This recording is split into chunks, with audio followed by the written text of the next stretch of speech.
आज का टॉपिक है ऑपरेशन सरकार 2। ये न्यूज़ में था, तो इसको पहले न्यूज़ के पॉइंट ऑफ व्यू से देखते हैं, फिर हम इसको एग्ज़ाम के पॉइंट ऑफ व्यू से देखेंगे कि इस न्यूज़ में क्या ऐसे कीवर्ड्स थे जो कि एग्ज़ाम में पूछे जा सकते हैं। प्री के लिए भी इम्पॉर्टेंट हैं और मेंस के लिए भी वो इम्पॉर्टेंट है, तो दोनों में पूछे जा सकते हैं, इसलिए इसको एग्ज़ाम के पॉइंट ऑफ व्यू से लास्ट में देखेंगे। पहले इसको खबर के रूप में देखते हैं कि न्यूज़ में क्या था। तो चलो शुरू करते हैं। अखबारों और टीवी स्क्रीन पर एक लाइन चली, ऑपरेशन सरकार 2 के तहत अवैध नदी खनन पर बड़ी कार्रवाई। ज्यादातर लोग इसे एक और पुलिस रेड समझकर आगे बढ़ गए, लेकिन यह खबर दरअसल एक लंबी, शांत और रणनीतिक लड़ाई का आखिरी पन्ना थी। यह कहानी उन नदियों की थी जिसमें चुपचाप रात के अंधेरे में इलीगल सैंड माइनिंग की जा रही थी, और उस शासन की जो इस बार चुप रहकर लड़ना चाहता था। सरकार के सामने एक सच्चाई थी। जब भी अवैध खनन पर रेड होती थी पहले, तो सूचना पहले ही लीक हो जाती थी, मशीनें हटा ली जाती थी, ट्रक गायब हो जाते थे और कोर्ट में सबूत नहीं टिकते थे। यानी कानून दिखता था लेकिन चलता नहीं था। कार्रवाई तो होती थी पर फैसला नहीं आता था। यहीं से जन्म हुआ ऑपरेशन सरकार 2 का। फैसला साफ था कि इस बार हम दिखेंगे नहीं, इस बार हम पहले समझेंगे कि कौन कौन इसमें इन्वॉल्व है, क्या क्या हो रहा है, पूरा प्रोसेस समझेंगे, उसके बाद कार्रवाई करेंगे। इसीलिए इसमें कोई प्रेस नोट नहीं की गई, कोई छापा नहीं मारा गया, कोई गिरफ्तारी नहीं की गई। बस महीनों तक निगरानी की गई। नदी किनारे नए चेहरे दिखने लगे। कोई पुलिस ऑफिसर ट्रक ड्राइवर बना, तो कोई रेत खरीदने वाला बना, तो कोई स्थानीय मजदूर बना। वे पुलिस नहीं लगते थे, लेकिन वे हर चीज देख रहे थे कि कौन सा घाट सबसे सक्रिय है, रात के किस टाइम ट्रक चलते हैं, कौन जेसीबी चलाता है, कौन पैसा लेता है। यही वजह है कि खबर में महीनों की निगरानी शब्द आया। इसे ही कहते हैं इंटेलिजेंस लीड पॉलिसिंग।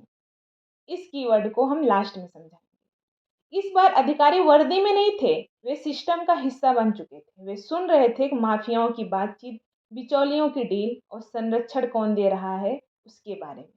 हर कॉल, हर मैसेज, हर लेन देन सब दर्ज हो रहा था। इसीलिए कहते हैं जब खुले प्रवर्तन से नाकामी मिले तब अंडर कवर इन्वेस्टिगेशन अपनाई जाती है। अंडर कवर इन्वेस्टिगेशन इसी को कहते हैं। इसको फुल एक्सप्लेन लास्ट में करेंगे, आप वीडियो देखते रहिए। यह कहानी सिर्फ एक राज्य की नहीं थी। यमुना, चंबल, केन, बेतवा, नर्मदा, ये सभी बहती हैं उत्तर प्रदेश, हरियाणा और मध्य प्रदेश से होकर। माफिया इसी का फायदा उठा रहा था।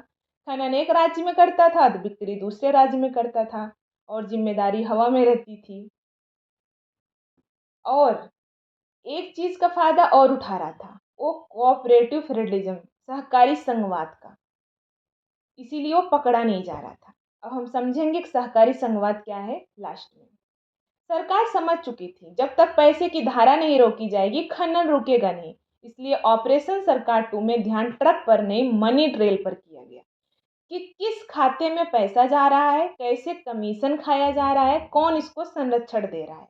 यूपीआई, नगद, बिचौलिए सब एक लाइन में जुड़ने लगे। पहले फिजिकल इन्फोर्समेंट पे काम किया जा रहा था, अब ये शिफ्ट हो गया फाइनेंशियल इन्वेस्टिगेशन पे। ये दो कीवर्ड हैं, इसको भी बाद में समझेंगे। रेत निकलती रही लेकिन नदी कमजोर होती गई, प्राकृतिक बहाव बिगड़ा, भूजल स्तर गिरने लगा, कटाव और बाढ़ का खतरा बढ़ने लगा, जलीय जीवन नष्ट होने लगा। नदी बोल नहीं सकती, लेकिन ऑपरेशन सरकार 2 उसकी आवाज बना। Illegal sand mining and enforcement governance, ये भी दो पॉइंट बन सकते हैं, इसको लास्ट में देखा जाएगा। जब सबूत पूरे हो गए, नेटवर्क मैप हो चुका था, पैसा ट्रैक हो चुका था, तब अचानक एक रात में कई जिलों में एक साथ जेसीबी को जब्त किया गया, ट्रकों को सीज किया गया, बिचौलियों को गिरफ्तार किया गया, बड़े नाम जांच के दायरे में आए तो लोग बोले अचानक बड़ी कार्रवाई हुई। लेकिन सच्चाई यह थी, यह महीनों की कहानी का अंतिम अध्याय था।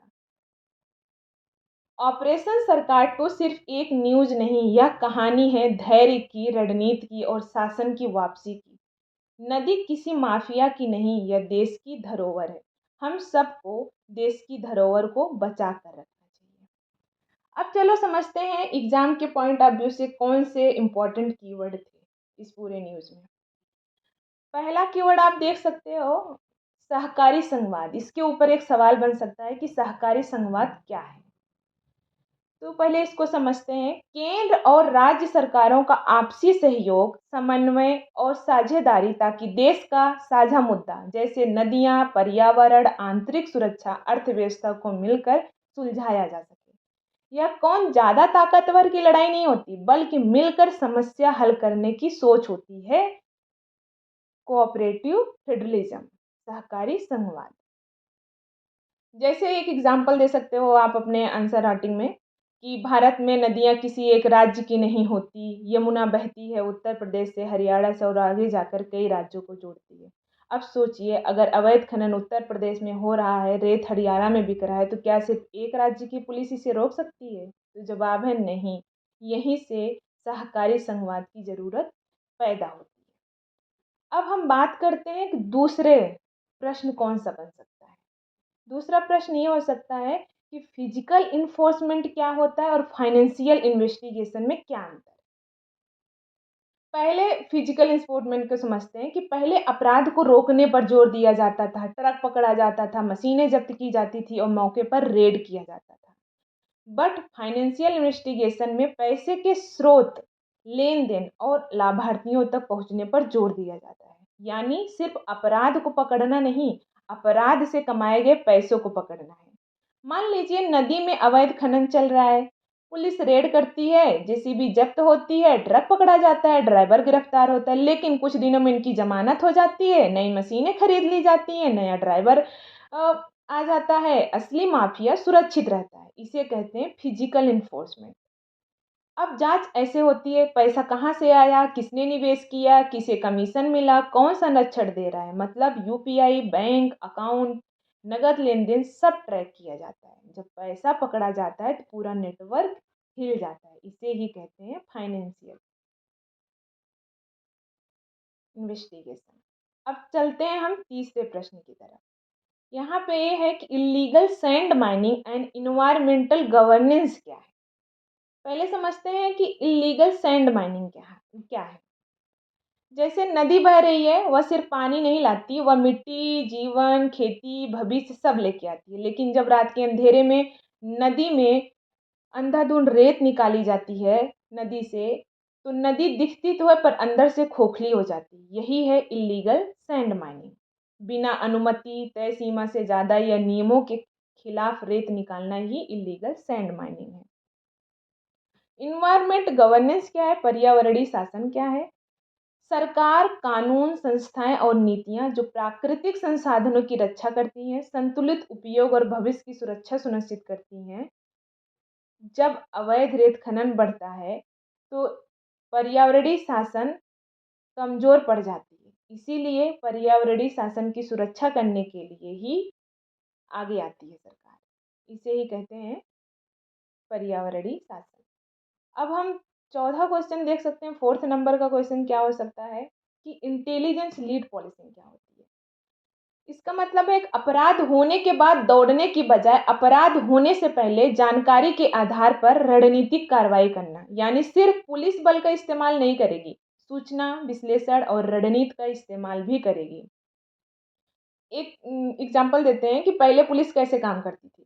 पहले अपराध हुआ, एफआईआर हुई, जांच हुआ, गिरफ्तारी हुई, लेकिन संगठित अपराध में यह तरीका असफल होने लगा क्योंकि अपराधी पहले से ज़्यादा संगठित हो चुके थे। यहीं से आया इंटेलिजेंस लीड पॉलिसिंग। अब क्रम बदल गया है। पहले जानकारी ली जाती है, उसका विश्लेषण किया जाता है, योजना बनाई जाती है, फिर कार्रवाई की जाती है। और लास्ट क्वेश्चन यह हो सकता है कि अंडर कवर इन्वेस्टिगेशन क्या होता है। जांच एजेंसियां द्वारा अपनी असली पहचान छिपाकर अपराधियों के बीच रहकर भीतर से सबूत इकट्ठा करना। यानी वर्दी नहीं पहनते, पहचान छिपी रहती है, उनका उद्देश्य साफ होता है, नेटवर्क तोड़ने का। इसी को कहते हैं अंडर कवर इन्वेस्टिगेशन।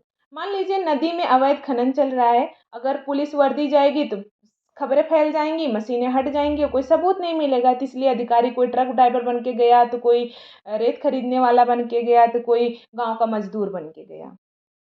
वे वहीं डेली रहने लगे, माफियों का भरोसा जीता और धीरे धीरे पूरे खेल को समझ गए। यही है अंडर कवर इन्वेस्टिगेशन। ऐसे काम करती है, कैसे काम करता है अंडर कवर इन्वेस्टिगेशन। तो पहला है कि वह पहचान छिपाते हैं, दूसरा है कि वो नेटवर्क जो माफिया का नेटवर्क होता है उनके अंदर उनके भीतर नेटवर्क के अंदर घुसते हैं, सबूत इकट्ठा करते हैं अचानक, लेकिन तय कार्रवाई कर देते हैं। ओके फ्रेंड, अब ये है कि दोस्तों आज हमने सिर्फ एक खबर नहीं देखी, हमने समझा कि अवैध रेत खनन कैसे पर्यावरण को नुकसान पहुंचाता है और सरकार कैसे intelligence lead policing, undercover इंटेली इन्वेस्टिगेशन, अंडर कवर इन्वेस्टिगेशन और फाइनेंशियल इन्वेस्टिगेशन के जरिए सिस्टम को ठीक करने की कोशिश कर रही है। अगर आप चाहते हैं कि हर बड़े न्यूज को ऐसे ही कॉन्सेप्ट और एग्जाम के पॉइंट ऑफ व्यू से समझाया जाए, बिना घुमाए बिना रटवाए, सिर्फ समझ के साथ, तो इस चैनल को अभी सब्सक्राइब करिए। यहाँ आपको मिलेगा करंट अफेयर का clear explanation, UPSC PCS SSC के लिए रेडीमेड कॉन्सेप्ट्स आपको मिलेंगे, न्यूज को आंसर राइटिंग के में बदलने की आपको टेक्निक मिलेगी। वीडियो पसंद आया हो तो लाइक ज़रूर करें, इसे शेयर करें, खासकर उन दोस्तों के साथ जो एग्ज़ाम की तैयारी कर रहे हैं। कमेंट में बताइए अगला टॉपिक किस न्यूज़ पर चाहिए, क्योंकि यहाँ खबर सिर्फ दिखाई नहीं जाती, समझाई जाती है। मिलते हैं अगले वीडियो में, तब तक पढ़ते रहिए, समझते रहिए। Thank you.